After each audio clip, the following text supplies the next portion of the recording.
Hello students, I am your English teacher Himraj sir. हूँ तमारा video class में खूब खूब स्वागत करूँ छूं। આજનો આપણો જે ટોપિક રહેવાનો છે એ રહેવાનો છે કંડિશનલ સેન્ટેન્સીસ। એટલે અમુક વિદ્યાર્થીઓ એમને કંડિશનલ્સ પણ કહેવાનો પસંદ કરે છે। કંડિશનલ્સ એટલે શું હોય મારા વિદ્યાર્થીઓ? કંડિશનલ્સ એટલે શરતી। સરળ શબ્દોમાં કહીએ તો શરતવાળા, શરત બતાવનાર વાક્યો, શરત બતાવનાર। તો કંડિશનલ સેન્ટેન્સીસ એટલે શું થઈ જાય? શરત બતાવનાર વાક્યો। તો શરત બતાવનાર વાક્યો ઘણા વિદ્યાર્થીઓને તકલીફ પડે છે, પણ આજનો જે વિડિયો ક્લાસ જોઈ લેશે તો એમને ક્યારે જીવનમાં કંડિશનલ્સમાં તકલીફ પડવાની નહીં। એના અંદર આપણે સંપૂર્ણ રીતે સમજી લેશો, ટ્રીકથી સમજી લેશો, ગ્રામરથી સમજી લેશો। તો પહેલી વાત તો આ છે કે કંડિશનલ્સ હોય છે તો કંડિશનલ એવા વાક્યોને કહેવાય, કંડિશનલ એવા વાક્યોને કહેવાય જે વાક્યની અંદર શું બતાવતા હોય? કંડિશન બતાવતા હોય કે પછી શું બતાવતા હોય? રિઝલ્ટ બતાવતા હોય। કહેવાનો અર્થ છે કે વાક્યોની અંદર જે શરત એટલે કંડિશન, જે પરિણામ એટલે રિઝલ્ટ બતાવતા હોય ને એવા વાક્યોને કહેવાય કંડિશનલ। દાખલા તરીકે मैं તમને કહું કે જે તમે આ વિડિયો ક્લાસ સારી રીતે જોઈ લેશો તો તમને કંડિશનલ આવડી જશે। તો આ તમે મારો ક્લાસ સારી રીતે જોશો અને તમને કંડિશનલ આવડશે। એમાં એક તો છે કંડિશન। શું કંડિશન છે? કે જે તમે મારો વિડિયો જોશો, વિડિયો જોવાનો કંડિશન, અને એનાથી તમને રિઝલ્ટ એટલે પરિણામ શું મળશે? કે ભાઈ તમને કંડિશનલ ટોપિક આવડી જશે। તો એવી કંડિશન્સ टोटल इंग्लिश भाषा में 4 रीते रजू करवामां आवे छे। ए 4 मांथी 3 रीत सौथी वधारे इम्पोर्टન્ટ होय छे अने एक रीतनो उपयोग बहुत ओछो थाय छे अने ए सामान्य रीते तथ्य के सामान्य सत्य होय छे। तो आपणे व्याख्या समझी गया मारा विद्यार्थीओ कंडिशनल होय शुं अने एनो उपयोग क्यारे करवो पड़े? ज्यारे आपणे कोई वातमां शरत मूकीने एनो परिणाम पूछीए, परिणाम जाणीए। तो पहलो जो प्रकार रहेवानो छे कंडिशनल तेने नाम आपीए छे टाइप 0। ए टाइप 0 तमने थोड़ो टेक्निकल लागतो होय तो कही देवानो फैक्ट्स अने जनरल ट्रुथ वाळो कंडिशन। फैक्ट्स एटले कहेवाय तथ्य, फैक्ट्स एटले तथ्य जे दर जग्याए सत्य होय, अने जनरल ट्रुथ एटले सामान्य सत्य। ए सामान्य सत्य अने तथ्य बतावे छे मारा विद्यार्थीओ। अने एनी रचना समझिए, एना पहला एने समझी लईए के एक एग्जाम्पल छे इफ यू हीट आइस। जे के जो तमे बर्फ ने गरम करो तो बर्फ ने गरम करवाथी शुं थाय खबर छे ने? इट मेल्ट्स, ते पीगली जाय छे। तो ते पीगली जाय छे। कंडीशन शुं छे? बर्फ ने गरम करवानी। शरत शुं छे? बर्फ ने गरम करवानी। अने एनो परिणाम एटले एनो रिजल्ट शुं मळ्यो? के भाई ते बर्फ हती ने ते पीगली गई। तो सर एमां शुं नवी वात छे? ए कोई कंडीशन थोड़ी छे। बर्फ ने गरम करो तो पाणी बनी ज जवानो, ए तो पाणी एटले पीगली ज जवानो। ए तो एक तथ्य छे। आज कहूं छुं के पहलो जे प्रकार छे तथ्य छे। एनी अंदर तमे वाक्यनी रचनामां आ जे इफ नामनी छे, इफ नामनी कंजंक्शन नो वपराश करशो। कंजंक्शन शुं करे छे? बे वाक्योने जोड़े छे। तो इफ कंजंक्शन एक आ वाक्यने एक बीजा वाक्यथी जोड़शे। आ वाक्यमां सब्जेक्ट V1 V1SES, ऑब्जेक्ट अने अदर वर्ड्स रहेवानो। आ V1 V1SES शुं छे मारा विद्यार्थीओ? आ छे simple present tense. Simple present tense ने गुजराती में कहेवाय सादो वर्तमान। सादो वर्तमान पहला भाग में अने बीजा भाग में पण जो V1 V1SES एटले सिम्पल प्रेजेंट टेन्स एटले सादो वर्तमान काल थी ज उपयोग थशे। केम के ए शुं छे? तथ्य छे। શું છે? સત્ય છે। એટલે બંનેમાં સાદો વર્તમાન કાળનો જ ઉપયોગ થાય। ઓકે, સાદા વર્તમાનમાં V1 અથવા V1SES નો ઉપયોગ થાય। જે એક્ઝામ્પલમાં આપણે જોઈએ, આ ઇફ તમારો કન્જંક્શન થઈ ગયો, આ આઈ તમારો સબ્જેક્ટ, વેક વર્બ, અને આ પરલી બીજા શબ્દો, અન્ય શબ્દો. આઈ સબ્જેક્ટ, ફીલ વર્બ, ફ્રેશ તમારા અન્ય શબ્દો. સર ઓબ્જેક્ટ કેમ નહીં આવ્યો? જેવી જરૂર એવું વાક્ય.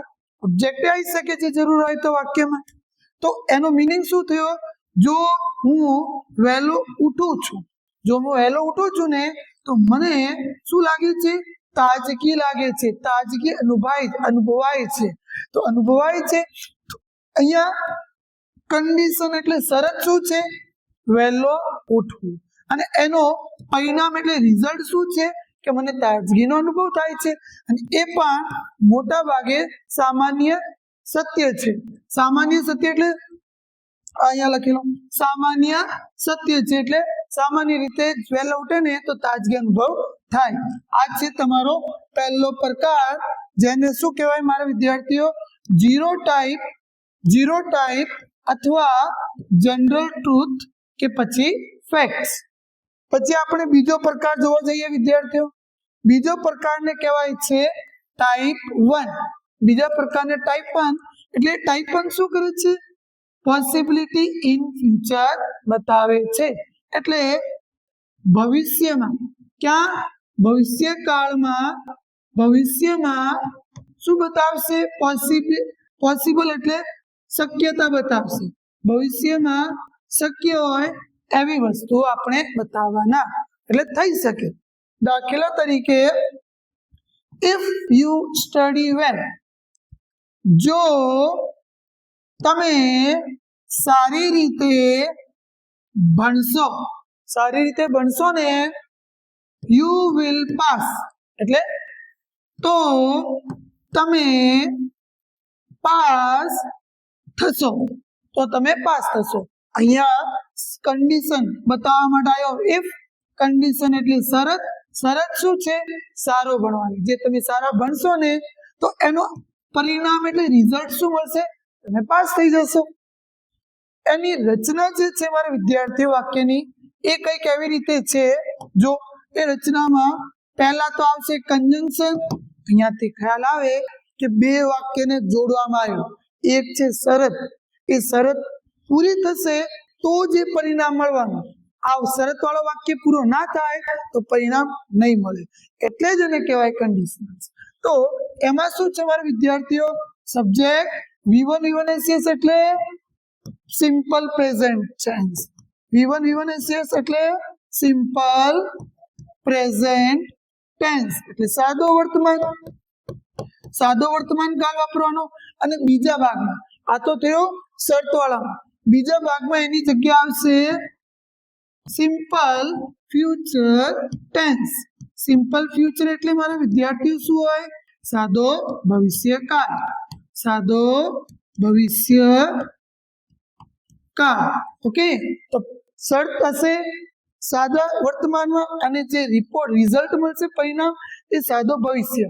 એ ટાઈપ 1 છે, જે ભવિષ્યમાં શક્ય છે, ભવિષ્યમાં થઈ શકે એવી વાત કરે છે. એક્ઝામ્પલ થી સમજી ગયા આપણે. રચના આપણે જોઈ લીધી કે ભાઈ પહેલા ભાગમાં સાદો વર્તમાન, બીજા ભાગમાં સાદો ભવિષ્ય. સાદો વર્તમાન, સાદો ભવિષ્ય. બાકી વાક્યની રચના તમને ફાવતી હશે. આગળ જો હવે આપણે આ વાક્ય સમજીએ. ઇફ એટલે જો કન્જંક્શન છે. If you watch this video class એટલે જો તમે આ વિડિયો ક્લાસ જુઓ ને તો એનો આપણે શું પરિણામ મળે? વિડિયો જોવાથી યુ વિલ અન્ડરસ્ટેન્ડ કન્ડિશનલ્સ પ્રોપરલી. તો તમને એનો પરિણામ મળશે કે તમે કન્ડિશનલ્સને સારી રીતે સમજી જશો. શરત શું છે? આ વિડિયોને પૂરો જોવાની, અને એનાથી આપણે મળશે શું? આપણે એ કન્ડિશનલ સારી રીતે શીખી જશો. એ તમારું શું થઈ ગયું વિદ્યાર્થીઓ? રિઝલ્ટ. અને એ તમારી શું થઈ ગઈ વિદ્યાર્થીઓ? કન્ડિશન. આ જ કારણ છે કે કન્ડિશન વાળા વાક્ય સાથે ઇફ એટલે જોડાયું. આ થયો તમારો ટાઈપ 1, જે શક્ય હોય ભવિષ્યમાં એવી વાતને દર્શાવે છે, જે થઈ શકે. શક્યતા છે. આ તમારે ટોપિક સમજવાનો. ચલો હવે આપણે સમજીએ ત્રીજો પ્રકાર કન્ડિશનલ્સનો. ત્રીજો પ્રકાર મારા વિદ્યાર્થીઓ જેને અમુક બુક્સ ની અંદર કેવી રીતે બોલવામાં આવે છે ટાઈપ 2 અને એ ટાઈપ 2 ને મેં શું માનું છું વિદ્યાર્થીઓ ટાઈપ 2 ને જે બતાવે છે અનરિયલ એટલે જે વાસ્તવિક નથી, અવાસ્તવિક છે, અવાસ્તવિક જે સત્ય નથી અવાસ્તવિક છે, અથવા ઇમેજિનરી એટલે કાલ્પનિક છે, કાલ્પનિક એટલે વિચારો કહીએ ને આપણે સામાન્ય રીતે અમુક વાર નથી કહેતા કે હું તારા જગ્યા હોત ને તો એને તો માર્યો હોત, હું તારા જગ્યા હોત ને તો પહેલો રેન્ક લાવ્યો હોત, તો ભાઈ હું તો તારા જગ્યા હોવા ન રહ્યો, ના થઈ શકે ને કોઈ બીજાની જગ્યા આપણે, બસ એ એક પ્રકારની કલ્પના કરીએ છીએ, કાલ્પનિક વાત કરીએ છીએ, કલ્પના કરીએ છીએ. શું કરીએ છીએ વિદ્યાર્થીઓ? એક પ્રકારની કલ્પના કરીએ છીએ. એ કલ્પના રજૂ કરવા માટે ટાઈપ 2 નો ઉપયોગ થાય. એ ટાઈપ 2 નો એક એક્ઝામ્પલ થી મેં તમને સમજાવું તો તમને સારી રીતે ખબર પડશે. તો જો ઇફ ફરી કન્જન્ક્શન આવ્યો, કયો? શરત વાળો, કન્ડિશન વાળો. શું કહેશે? જો ઇફ આઈ હેડ વિંગ્સ, જો મારે પાંખો હોત, જો મારે પાંખો હોત, I wood fly in the sky, તો હું આસમાનમાં ઉડ્યો હોત કે ઉડી શક્યો હોત. તો શું કરી શક્યો હોત? આસમાનમાં ઉડી શક્યો હોત. સર એ તો તમે એવી ફાલતુ વાત કરો છો, આપણે માણસને થોડી પાંખ હોય. તો શું કીધું વિદ્યાર્થીઓ? કલ્પના વાળા વાક્ય, જે શક્ય જ નથી, જે તો બસ એક કલ્પના છે. બીજો વાક્યથી સમજો. બીજો વાક્ય પહેલા મેં રચના કહી દઉં. ચલો રચના જોઈએ. તો વાક્યની રચના શું કહે છે કે ભાઈ જે શરત વાળો છે ને એના અંદર, જે શરત વાળો છે ને એના અંદર તમે શું વાપરશો? સિમ્પલ પાસ્ટ ટેન્સ એટલે સાદો ભૂતકાળ. અને બીજી સાઈડમાં તમને ફક્ત શું કરવાનો? સાદો ભવિષ્ય તમને આવડે ને, સાદા ભવિષ્યમાં શું હતો? will plus V1. પણ એની અંદર એ will ની જગ્યાએ શું થઈ જશે વિદ્યાર્થીઓ? would. કેમ કે એ શું છે? કલ્પના છે, મનની વાતો છે. તો એના અંદર શું થઈ જશે? would સાથે V1 આવશે. બાકી તો એ જ સબ્જેક્ટ, એ જ ઓબ્જેક્ટ, એ જ અધર વર્ડ્સ, એ જ સબ્જેક્ટ, એ જ ઓબ્જેક્ટ, એ જ અધર વર્ડ્સ. મૂળ શું ધ્યાન રાખવાનું? શરત વાળા સાથે સાદો ભૂતકાળ. પછી બીજા ભાગ પરિણામ વાળો, પરિણામમાં would સાથે V1, would સાથે V1. ઓકે, ઠીક છે. બીજા એક્ઝામ્પલ થી સમજો. ઇફ એટલે જો, કન્જન્ક્શન થઈ મારા વિદ્યાર્થીઓ. ઇફ એટલે જો આઈ વર રિચ એટલે હું અમીર હોત. ચલો એ શક્ય છે, અમીર હોઈ શકીએ, આ શક્ય છે ભૂતકાળ, અમીર હોઈ શકતો હતો. પણ આગળ જો આઈ વુડ બિલ્ટ એટલે બાંધકામ કરું, કોઈ બિલ્ડિંગ બનાવી, built Taj Mahal in my village. હું તાજમહેલને ક્યાં? મારા ગામની અંદર બનાવ્યો હોત, મારા ગામની અંદર બાંધ્યો હોત. એવો કોઈ શક્ય હોય? એ તો સર તમે એ ફાલતુ વાત ફરી કરવા લાગી. અરે ફાલતુ એટલે કરું છું કેમ કે એક કલ્પના છે, એક ઇમેજિનેશન છે જે તમે વાક્યથી રજૂ કરો છો.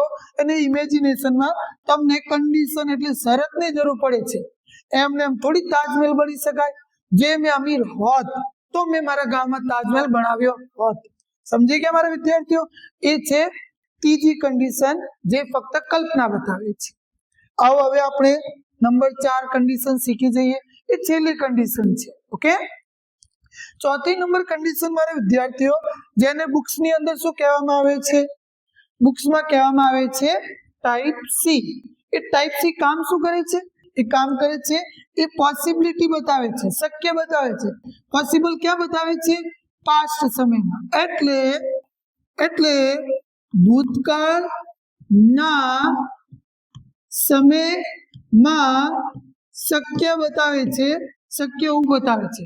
સર તમે તમારો મગજ રેડી છે? ભૂતકાળમાં કેવી રીતે શક્ય હોઈ શકે કોઈ વાત?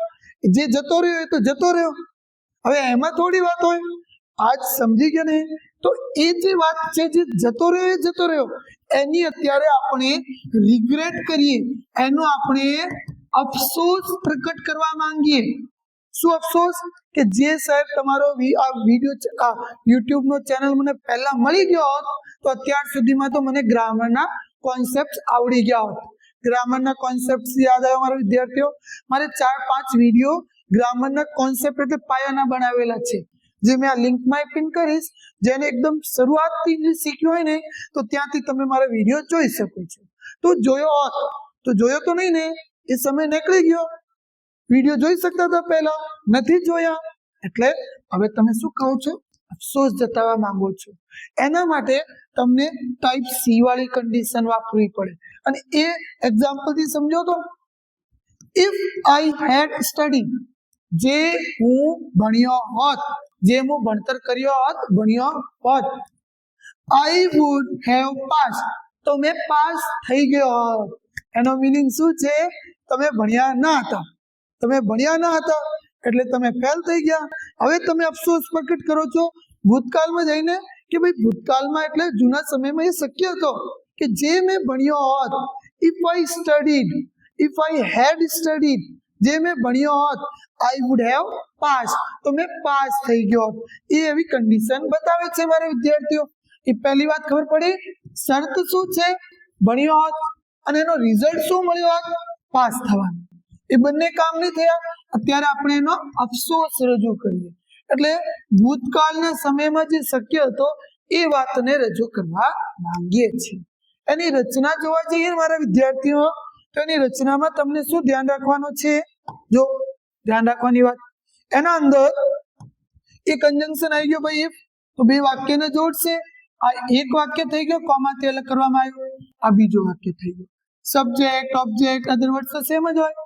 ટેન્સ નું ધ્યાન જોઈએ તો આ હેડ પ્લસ V3 છે, આ છે પાસ્ટ પરફેક્ટ ટેન્સ. એટલે પાસ્ટ પરફેક્ટ ટેન્સ એટલે પૂર્ણ ભૂતકાળ. પૂર્ણ ભૂતકાળનો વપરાશ થાય છે.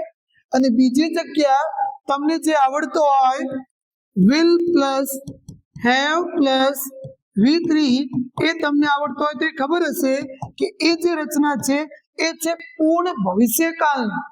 પણ સર ભવિષ્યની તો વાત ના થઈ શકે, તો ભૂતકાળમાં વાતો કરે છે. તો એ જ પૂર્ણ ભવિષ્યકાળનો શું કરી દેવાનો? ભૂતકાળનો બનાવી દેવાનો. તો એના માટે will નો શું કરી દેવું પડે? would. કેમ કે will નો જે ભૂતકાળનો રૂપ હોય ને એ would થી રજૂ કરવામાં આવે છે. તો would કરી દેવાનો. તો જો અહીંયા would સાથે have અને V3, એટલે would સાથે have નો ઉપયોગ અને પ્લસ V3 નો ઉપયોગ કરવો રહેશે. તો પહેલા ભાગમાં પૂર્ણ ભૂતકાળ, બીજામાં would have અને V3. એક એક્ઝામ્પલ થી ફરી સમજીએ. if we had left on time, જે આપણે સમય ઉપર નીકળ્યા હોત, we would have caught the train, તો આપણે ટ્રેનને પકડી લીધી હોત. એ સિચ્યુએશન શું છે કે તમે પૂરા પરિવાર વાળા ક્યાં જવા માંગતા હતા અને કદાચ કઈક કારણસર તમે મોડા થઈ ગયા અને તમે સ્ટેશન પહોંચ્યા અને તમે શું જોવો છો? ટ્રેન તમારા સામે જ નીકળી છે. જે તમે 15 સેકન્ડ પહેલા પહોંચ્યો તો ટ્રેન પકડી લીધી હોત. એટલે એવી સિચ્યુએશન થઈ. તો હવે શું કરવો? અફસોસ તો જતાવવું પડે. તો શું અફસોસ જતા? If I had reached early, જે મેં વહેલા પહોંચ્યો હોત, I would have caught the train, તો મેં ટ્રેન પકડી લીધી હોત. વાત સમજ્યા? અહીંયા શું કીધું? અહીંયા લખેલું છે ભાઈ અમે વહેલા નીકળ્યા હોત. મેં શું કહી દીધું? અમે પહોંચ્યા હોત. તો એક જ વાત છે કે ભાઈ અમે એક શું બતાવવા માંગીએ છીએ? અફસોસ કે ભૂતકાળમાં શક્ય હતો, અમે જે ફાલતુ બેસ્યા ના હોત 2 મિનિટ તો અમારી ટ્રેન મળી ગઈ હોત, એવી અફસોસ બતાવીએ છીએ. એ તમારો થઈ ગયો ટાઈપ સી.